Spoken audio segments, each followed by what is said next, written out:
Hello, Renegade marketers. If this is your first time listening, welcome. If you're a regular listener, welcome back. You're about to listen to a bonus huddle where experts share their insights into the topics of critical importance to our flocking awesome community, CMO Huddles. In this episode, Amy Messano of Thomson Reuters shares what CMO Plus, that's our idea when you're more than a CMO, you also handle some other area, what it looks like when you lead both, in this case, marketing and communications. Drawing on her experience at Altair, she talks about uniting brand and comms inside a technical, engineering-led culture, turning employees into ambassadors and guiding the business through rapid growth and a multi-billion-dollar acquisition. If you like what you hear, please subscribe to the podcast and leave a review. You'll be supporting our quest to be the #1 B2B marketing podcast. All right, let's dive in. Hello, huddlers. Welcome to this special bonus huddle. Now, I have a confession and a celebration of one of the most underappreciated skills in marketing: nimbleness. You see, like a colony of penguins with a sudden shift in ice conditions, we've had to adapt quickly around here. Our originally scheduled guest had a last-minute conflict, but here's the beautiful thing about the CMO Huddles community. We're resilient, we're connected, and we can pivot faster than a penguin sliding into the ocean. Which brings me to our actual guest today, Amy Messano, CMO and Chief Communications Officer of Altair, who exemplifies precisely the kind of agility and leadership we're celebrating. Amy's been with Altair, a global engineering and technology company, for more than 6 years, and she's living proof that the evolution from CMO to CMO Plus takes many forms. With that, Amy, let's just jump into this thing. How are you and where are you this fine day? Oh, it's nice to see you. I am outside of Detroit in Michigan, enjoying a beautiful, finally not super, super hot day, although I haven't been outside yet. I'm in front of my desk, but it looks nice. Yeah, I know. We're not going outside here in New York City. It is blazing hot. Yes, it's been super hot. So you're now wearing these two hats, CMO and Chief Communications Officer. Can you talk a little bit about, you've been there 6.5, almost 7 years, when that happened and how that dual role came about? Yeah, it has been that way since day one. And I actually, in my previous role before that, I also did both marketing and communications. I very much believe that they should be integrated. I think that integrated in marketing and comms is those sort of, I understand all companies, and especially the massive size ones, they're separated. They should be, completely simpatico if they're not in the same function. I think that the earned, owned, paid, three-legged stool, I've been saying that for 20 years, should be, connected. So when I first got to specifically to your question about Altair, there really wasn't a communications function. It was a very decentralized team and company, and it was a very product-driven company and geographically decentralized. So I was recruited to help build a brand, create a centralized marketing team, stand up a corp comm function, and to go from kind of a house of brands to a branded house. And part of that is communications. I really believe truly in the power of that integrated campaign and holistic view. It's so interesting because we've had in one of our CMO Huddle Studios show, we had the CMO and the Chief Comms Officer. And no matter what I see in this scenario, they're supposed to dance together, but they seem to step on each other's toes. And I know specifically of one circumstance where it's kind of getting ugly. So I think there's those two naturally are, putting them together makes so much sense. And I'm assuming within that you also have internal comms. Yes, correct. Which is so important. It's so important. Gosh. Your employees are your best ambassadors. And in the world of, all these conversations, everything from the DEI and ESG and should we speak externally as a company or should we not, and all the political hot button issues. And I sort of have taken the belief that speaking within your company is more important because your employees are everything, especially to software. We are a pure software company. So they are the best ambassadors that you have. They can speak on your behalf instead of sometimes you don't always have to carry that big stick. So I think your employees are absolutely critical. And especially in a growth, any kind of growth phase, change, being agile. If everyone doesn't understand, our CEO say everyone get in the boat and row, make sure you're rowing in the same direction. And without a strong internal comms, that's very hard to do. Yeah, it really is. Now, you've been on a journey, and you and I have talked about this. It wasn't always, there wasn't really a single brand, as you said earlier. There was a lot of localization and messaging. Talk a little bit about the steps that you went through and how kind of long it took to sort of get folks on the same page internally and externally, and then the power of that. Yeah, so it's a great question, and it was a very good learning experience for me. I think one thing to keep in mind is it's emotional. It's more emotional than people think it is, because especially through acquisitions, right? It's people's blood, sweat, and tears. And they want you to understand that and respect that. And when I got to Altair, it's an amazing culture. It's one of the reasons I joined. You have to be respectful of that. Just because you've come in from somewhere else and done this respectively, and you have a playbook, it doesn't mean that playbook can just be shoved down their throats. You have to take the time to listen, to understand that you're aligning to the business. Now we talk about horizons a lot, 1, 2, and 3. And that's another reason why I think that comms and marketing are so important, because comms often can talk about the horizon 3, and marketing is sort of, what am I selling right now? So that also bridges those horizons. But basically what we did, so when we first got there, all of the countries sort of were run by themselves and by products. And the marketing teams were also separated that way. And the brand looked different because they were really focused on selling products. So a lot of it was internal education and awareness, and sort of explaining, the rising tide lifts all boats. If you have a brand, it will help you sell. And there was resistance. Don't get me wrong. A lot of people were like, go pound sand. We've been doing this way just wonderfully without you. A brand is, putting your business card and putting your name on a notebook. But we took the time. We talked to every single employee. We did deep dives on the brand, the architect. We talked to customers. We talked to partners. We hired a vendor.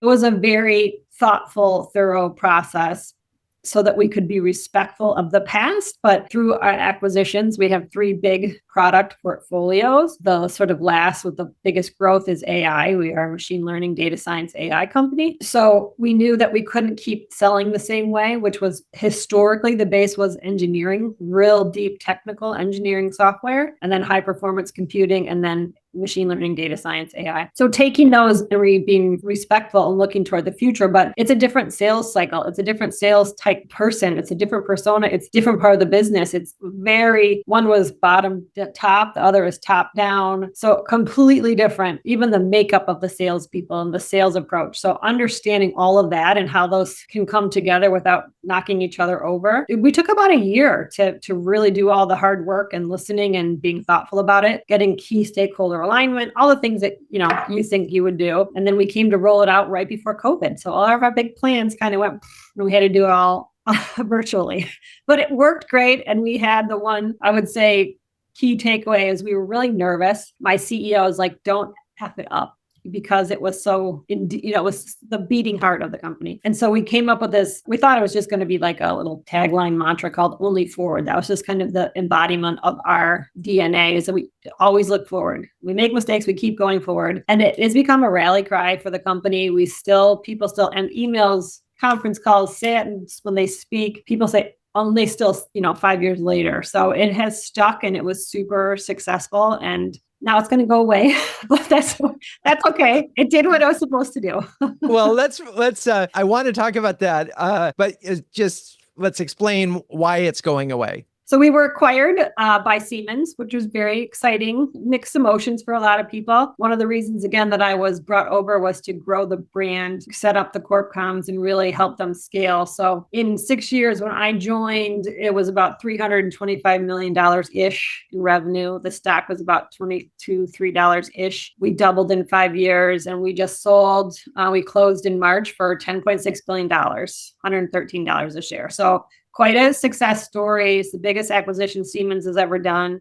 We're in the software division. It's called Digital Industries Software. So super exciting for all of us to have been part of my team. And I say to my team, our marketing communications team, no matter what happens, you guys built a $10 billion brand in 5 years. And that's an incredible story. And it's because you work together so well as a team. And it's a great story for them no matter where they go, what happens if they stay, if they don't, they built a $10 billion brand in 5 years. It's pretty impressive.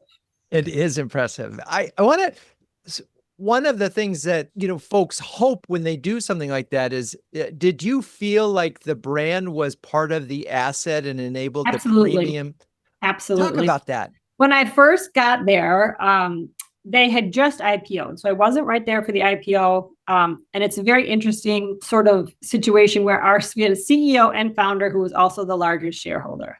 Super visionary, super obviously brilliant, big supporter of marketing, but was just getting into the need for understanding, investors, right? Institutional investors. And we had when I first joined, I wasn't part of like setting it up. And I went to that first IR day that they had. And one of the investors said to me, "You've got the hardest job at this place right now because of they were just of engineers for engineers by engineers and were super successful." And then they knew my CEO was smart enough to say, "Okay, I need a functional expert. I have all engineered. I was the first female officer, the first non-engineer officer, and the first person who didn't grow up there. They all grew up together." So it was them taking a leap of faith, say, okay, I have to have the courage to say, I need to change internally if I need to get to these big goals. So all of that said, they did that. And so it was an exercise in building a brand that was recognized and that customers could recognize, investors could recognize. When I first started the show, it didn't matter where I would go around the world and the shows looked different. The offices looked different. So it didn't even seem like the same company. And we sort of dropped the engineering and we went to Altair because we were just a software, but different types of software, all those things. It was, is a very thoughtful, data-driven decisions about how we should go to market, how we should present ourselves. I believe that it was because when we closed the acquisition, a lot of the people internally who were the biggest resistors said, "Thank you so much. Before you got here, we didn't really know what that meant." And it helps us hire people. It's helped us close business. It's helped us open doors that we wouldn't have had. And the employee satisfaction on the team, a couple folks said to me, the internal reputation of the team went from order takers to strategic partners. And that just meant the world to me because it was a lot of the same people, but just getting them within the blueprint of a functioning supportive team really helped scale. There's so many things I want to dive into. I want to first just sort of ask, it sounds like you went into the Ultimate Boys Club, and I just want to talk about navigating that. If you are a woman executive walking into that thing, what were some of the things that you did to sort of build credibility with this team when you were, the ultimate outsider? Yeah. So I think in my career, I have usually, and many, many times, sadly, as probably the other ladies on the phone, been the only woman in the room. So it was a scenario I was very used to, unfortunately. So that part wasn't as intimidating to me, but it was the non-engineer part that was much more intimidating to me because I'm not an engineer.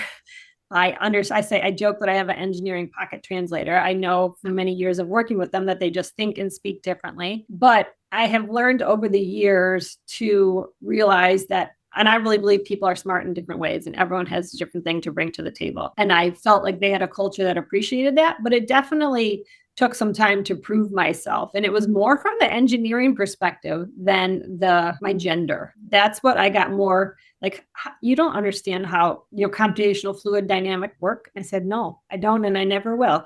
I'm an inch deep, mile wide. I don't have to. I have to understand what problems it solves." That's what we kind of shifted from product features and functionalities and bits and bytes to what problems does it solve? More of a solution selling as a go-to-market approach. So that to me was more intimidating. In the past, like my past role in Delphi and Aptiv, which was automotive, but went to mobility technology. As one funny story, we were doing in the early days of autonomous driving, was all robotic pre-program routes. That's just kind of how it worked. When they were getting ready for a big test run in the car, there was a huge pothole in the track. And it was so big that the car thought it was an object, so it would continue to go around it. So I'm sitting in a dark room, all men, all engineers, and they were just freaking out about how they were going to rewrite the code in time for this big customer visit. And I had this internal debate. Do I say something? Do I not? They're going to think you're stupid. And so I kind of sheepishly put my hand up and I said, "Or you can just fill in the pothole." And they filled in the pothole. I mean, it's a silly example, but it's a different way. I think we all just come at things differently. So I had enough of a thick skin by that point where I wasn't as nervous about that. But you can be very intimidated when you're surrounded with PhDs and brilliant people in an area that your brain just does not function as well. I'm not a mathematician or an engineer, and I won't understand. I will never understand it, but I know enough of the questions to ask to explain it. Yeah, it's funny because having worked on clients over the years that were, all either of developers and engineers, and there's this assumption, well, it's all rational all the time, and the truth is, no, it's not always all rational. I mean, if you can get these folks out there in the things that they love, you can. Engineers are people too, I guess, is the summary on that. Now, one of the things that we've talked about in the past, and it really came home to me as you were talking about the brand journey, we have a lot of folks in our community who can't even use the word brand. And part of it is they don't have the time to be able to do the work in the right way, to understand the culture as you did, but they don't have the time frame. So I want to understand Horizon 1, 2, 3. I've actually never heard that language. What does that mean? Yeah. And how were you able to sort of get the time and earn the right? Some folks believe that you have to earn the right to buy the time that you need to really do a brand transformation. A couple of things. One is the Horizon 1, 2, 3 is from my CEO. That's the way he speaks, and it's escaping me now. Someone on the phone right now, but it's a book. So the Horizon 3 is the far out visionary future where technology is going, right? And so you have to be able to paint that picture. Sometimes it's an emotional and an intellectual way, but so that customers know that they're betting their pennies on a customer or a company, a vendor, a partner, whatever you want to say, that will help them get into the future, right? They have the technology roadmap that is going far into the future, and they can see where the road is going. They're making the advanced bets. The Horizon 2 is, the sort of 3 to 5 years out. Where is it going to be? How do I get from Horizon 1? Horizon 1 is, this is what I have to sell today. Your sales people is the quota. I have to sell this right now, which you can never forget about, right? We're all here to sell software, or we should go home. I have to help people sell. Horizon 2 is, okay, how do I get that to the Horizon 3? So it's a continual journey of taking people for that ride along with you, right? So 1 is I have to help people sell today, but 2 is I have to help convince people that you are doing business with really, really smart people who can understand that technology roadmap.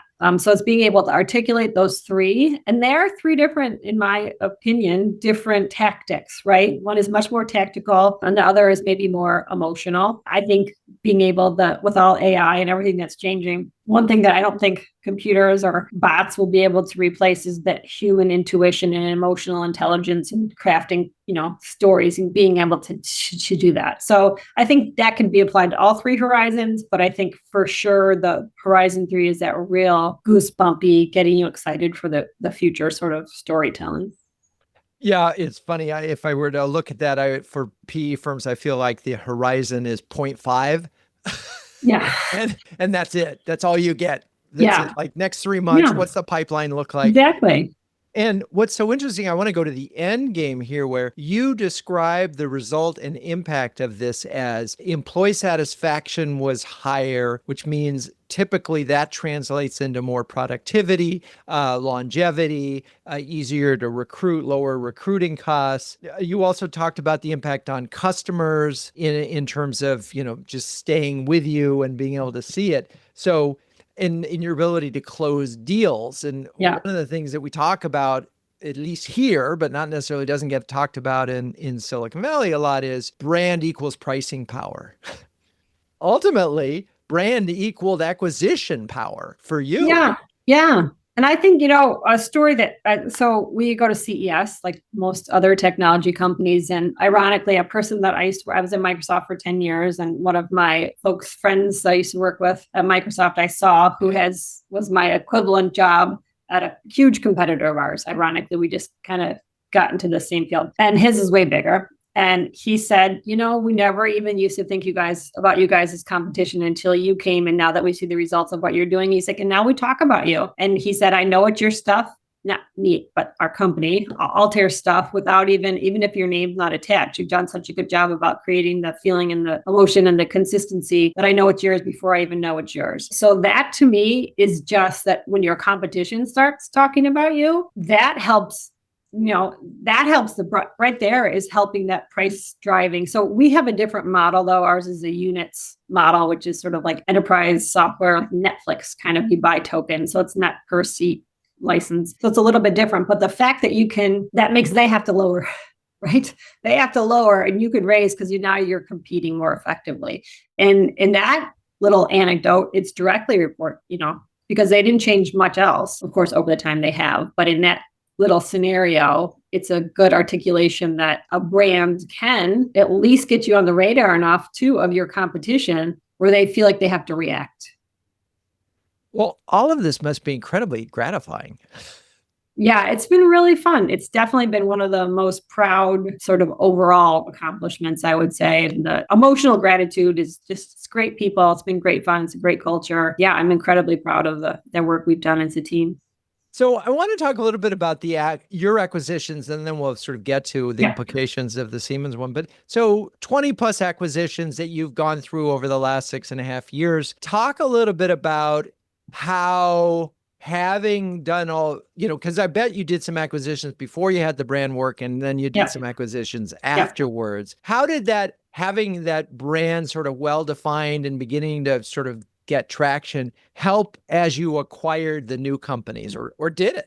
Yeah, absolutely it did, because some of those 21, 2 that we've done in the past 6 years, some were smaller tuck-ins, some were material, publicly traded companies. Some were so excited that they couldn't wait to embrace everything that was Altair. And some were like, I don't want to change my brand. I don't want to change my, anything. So there's a spectrum, right, of the willing to embrace it. Then one of the, I think, most important things, there's a couple. One is culture, maintaining your culture as you are embracing all these new companies and being, aware that they can bring something to the table, right? They don't have to just shut down who they are. They're additive, right? And a lot of founder-led companies, and a lot of the founders stayed on. The harder ones were the sort of a little bit different in the data world, I would say, just because it was such a different philosophy, different go-to-market, different sales tactics, different sales, who they're selling to. Those were a little bit more challenging because it was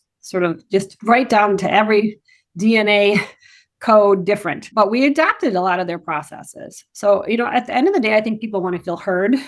And I think they want to feel valued and appreciated for what they have brought to the table. And they obviously did something right to be purchased, right? So it's keeping in mind how they are additive to sales, how you because you can also buy a company and just kill it and have, millions of dollars revenue. If you do something wrong, you get nothing. You kill it. So I'm sure all of our experiences there's acquisitions that have been bad and some that have been wonderful, and you keep learning and trying to change. So we have the formulaic playbook of all the things that, you have to change. And even when it comes to headcount, you can't always keep everybody. And that means also an internal reflection of looking at your team. If you have 2 people, you have to say, your person might not be as strong. This person coming from the outside might be stronger. And you have to make those kind of hard decisions too. So it's a combination, but from the brand perspective, we have a very clear brand platform architecture that Altair is always the brand. It's no matter what.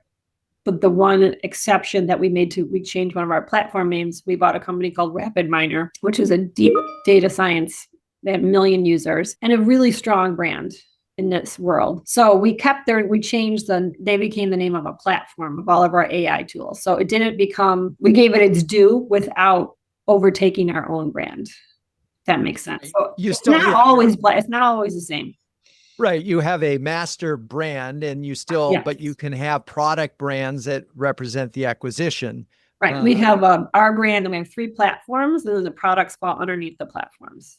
Because we have 120 products, so there's too many. And that was kind of the problem, is that they were cannibalizing each other at the beginning. So now it's very neatly tucked in, and how we have to be pretty consistent and pretty strong about enforcing that, because otherwise you just will get lost in alphabet soup.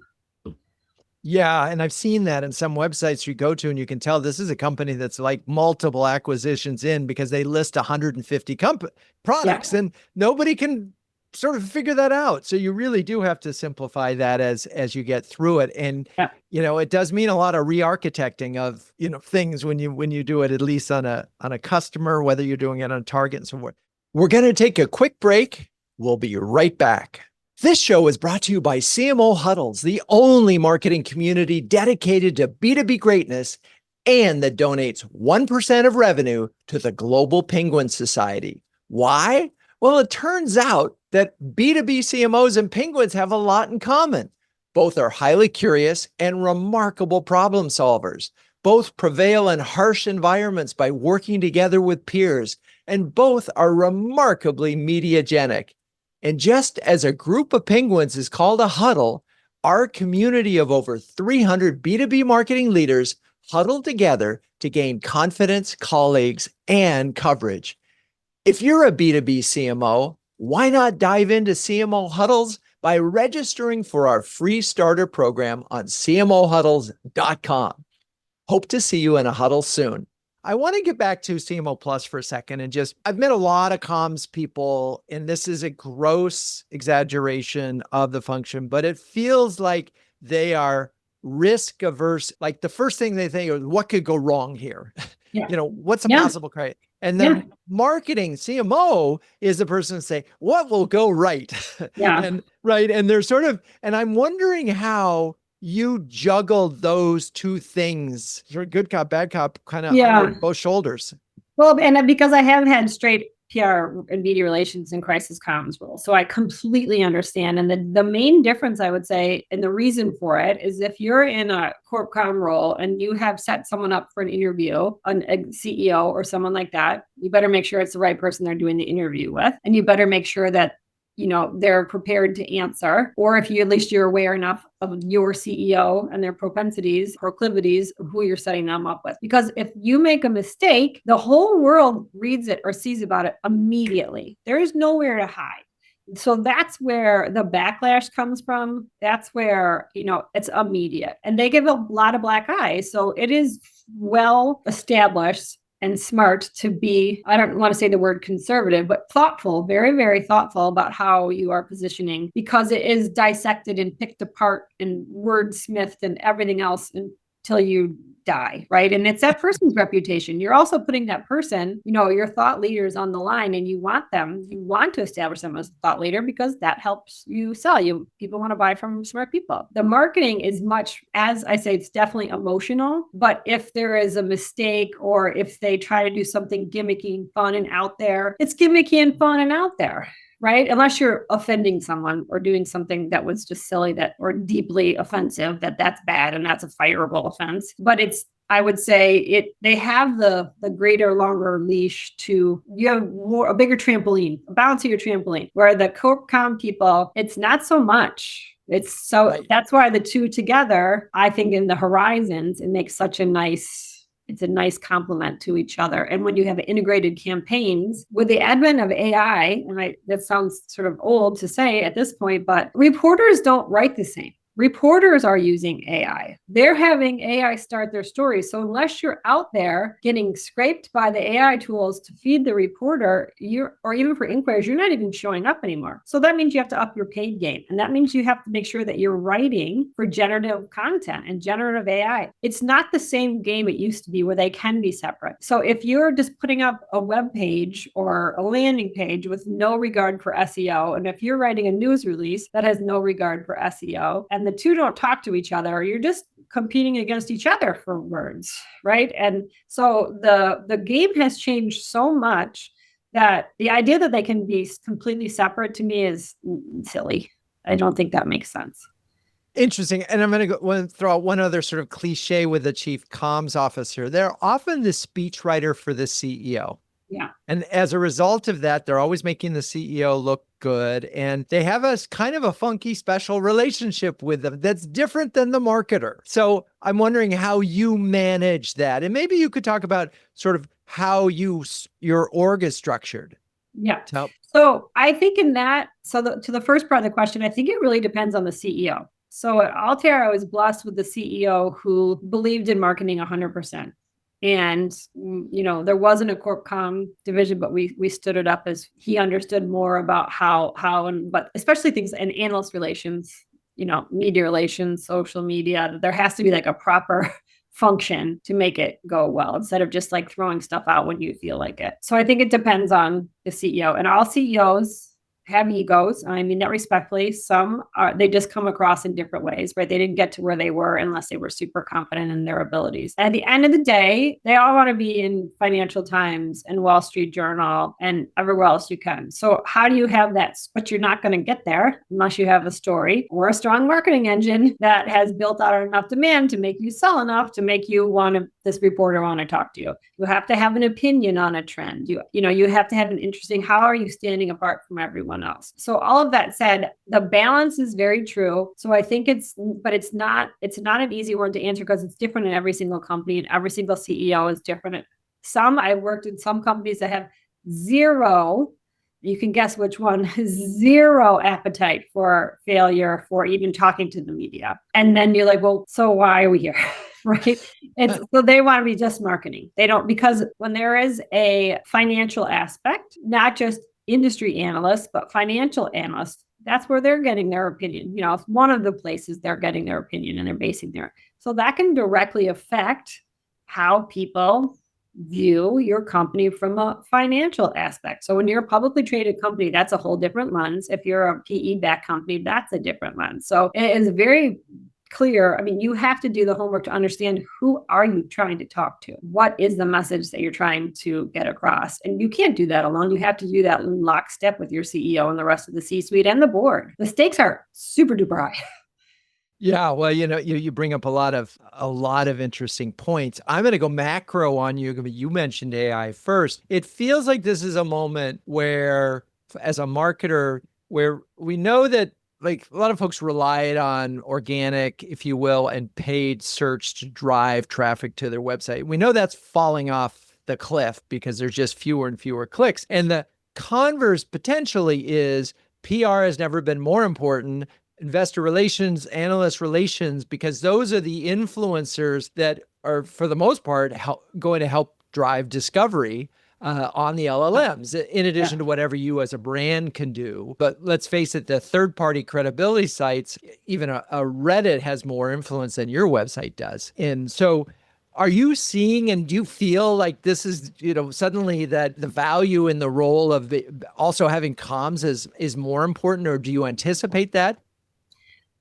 It's a great question. I think it's a fascinating conversation. And I've been engaged in these types of conversations quite a bit because I'm so fascinated by it. I don't know that it's more or less as important. I think the integration is more important because it's who has the megaphone at the moment, right? Who's able to, but the agentic AI, the generative AI, all of the LMs, everything is changing the game. It's already started. In the next year or two, it's going to be transformed. And so I think that no one has the direct, I wish I had a crystal ball, but I think you have to experiment and I think you have to use it and play around with it. And I think that if you're afraid of it, you're going to be in big, deep trouble. But I think this, having robots do your work for you so you can free up work to your brain capacity to do something else. What are you going to do with it? Right. I think that's kind of the answer. So putting the lens on that for marketing and comms is, it comes down to emotional intelligence, understanding your employees, understanding your key stakeholders and talking to them in a relevant way. But it's just going to get so much more crowded and so much more loud and so much more noisy. And all these people who just got laid off, now they know that you can go start your own company in 35 seconds because there's no barrier to entry. If you have an idea, you can start a company. So these foundational AI-driven companies with one person can disrupt all of us. So it's going to get a lot. In the next couple of years, I think the landscape is going to be completely changed, except, of course, the big giant guys are never going to go anywhere. But I think it's going to be fascinating. No, I completely agree with you. And I'm actually excited because I do think we're watching this that as a completely new rule book for marketing is about to emerge. I think there's fundamentals that will carry through as they have and survived almost every transition, like the power of a brand will continue. The question is, how is that power built? Is the part, right? And in the role that LLMs play and the role we call it GEO instead of SEO. Exactly.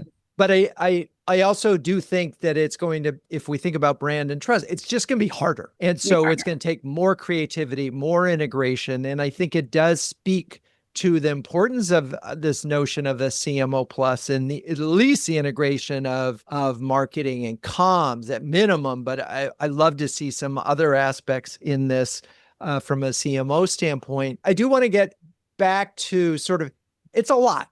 Some CMOs would say, look, I got enough on my plate. I don't need comms too. Let some other person deal with that. It's all about risk management. Let them do it.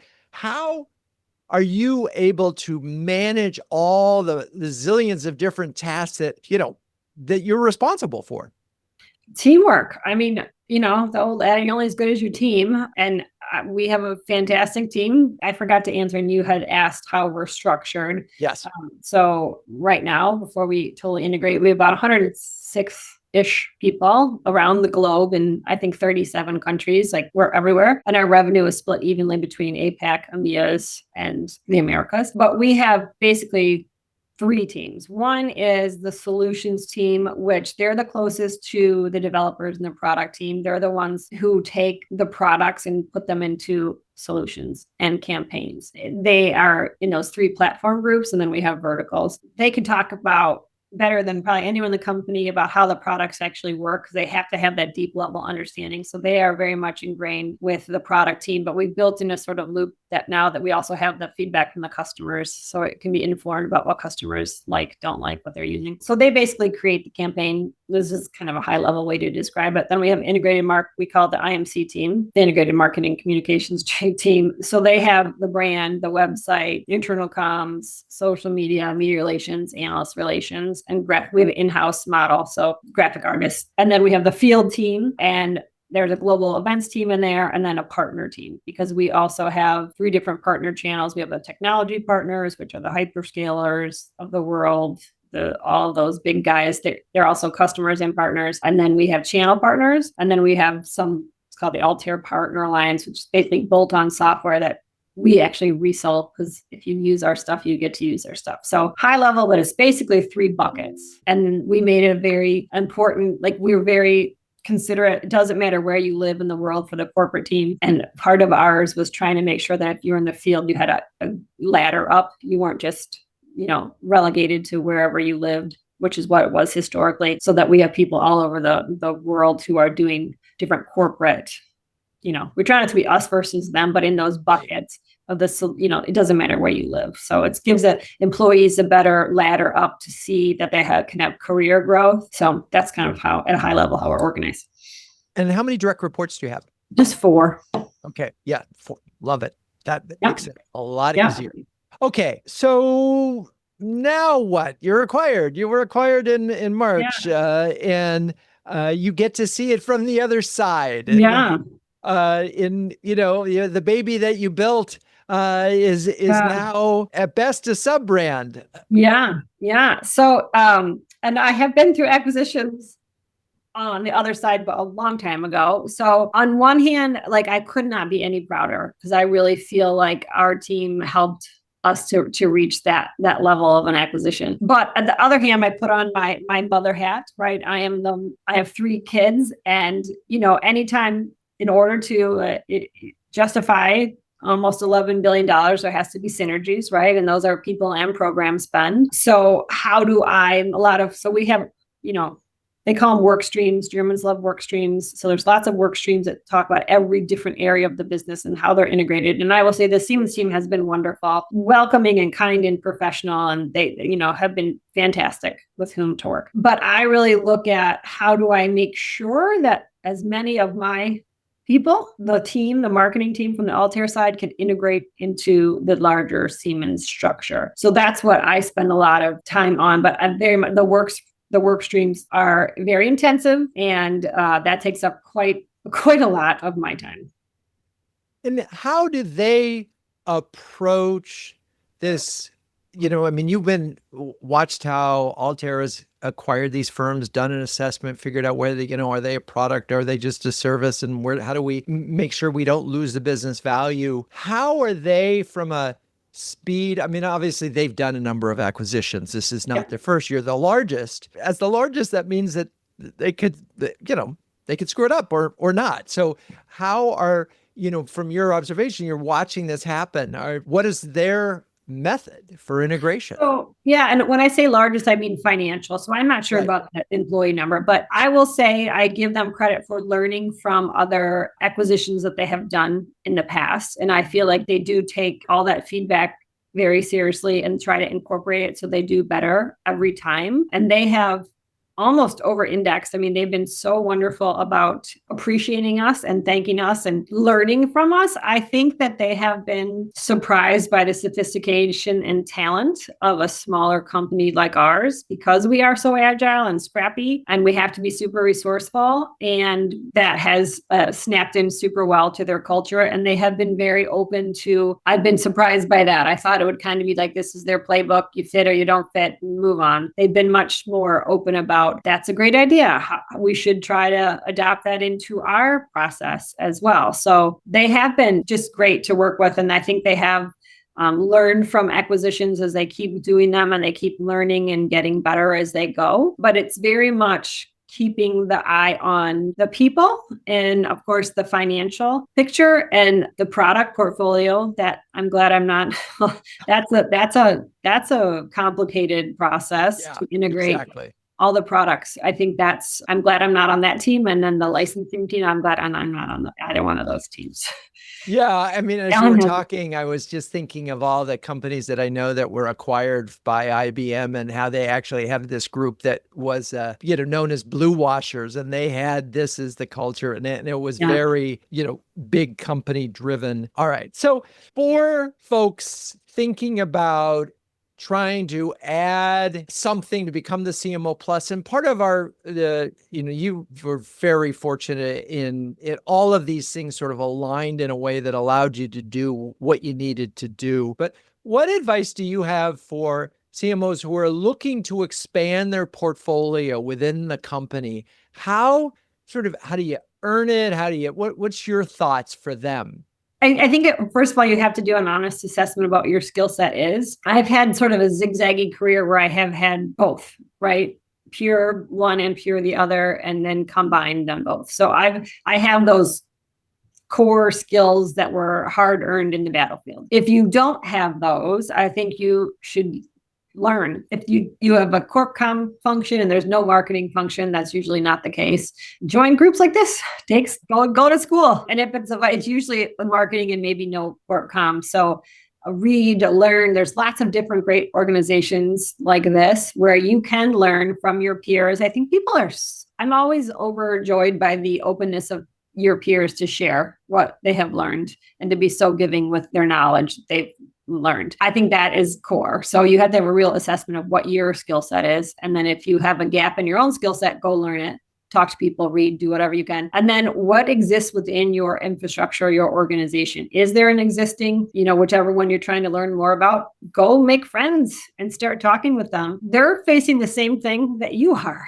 Not enough hours in the day, big goals, probably not enough budget. And everyone's up against this AI monster that I think a lot of people are terrified. Hire somebody. If you have a head count and you hire somebody with those skills. But I think making friends with people on the other side of the fence is really, really smart. And the smartest that you can be about the business and have that business acumen for the alignment with sales and product and whatever your company is trying to do.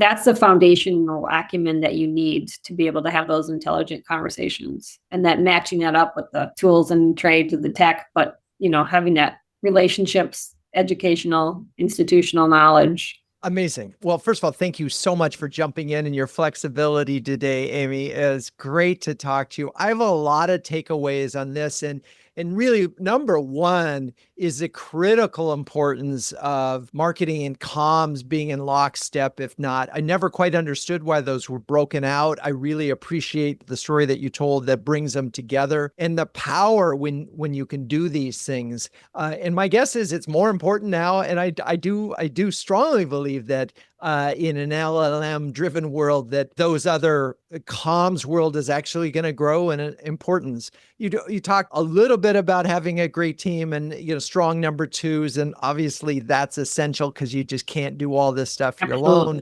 I love when, as you describe this global org, and you didn't necessarily say everybody in a region is a regional person. You talked about an integrated team, which makes a lot of sense in tapping into expertise. So final thought is, remember, the question is whether you should expand your influence, but how thoughtfully you can integrate the functions that you have that amplify your impact. Be a business person first. So Amy, again, thank you so much for joining us. And for everybody else, until next time, keep on sharing, caring, and daring each other to greatness. Oh, and stay nimble, my friends, stay nimble. If you're a B2B CMO and you want to hear more conversations like this one, find out if you qualify to join our community of sharing, caring, and daring CMOs at CMOHuddles.com.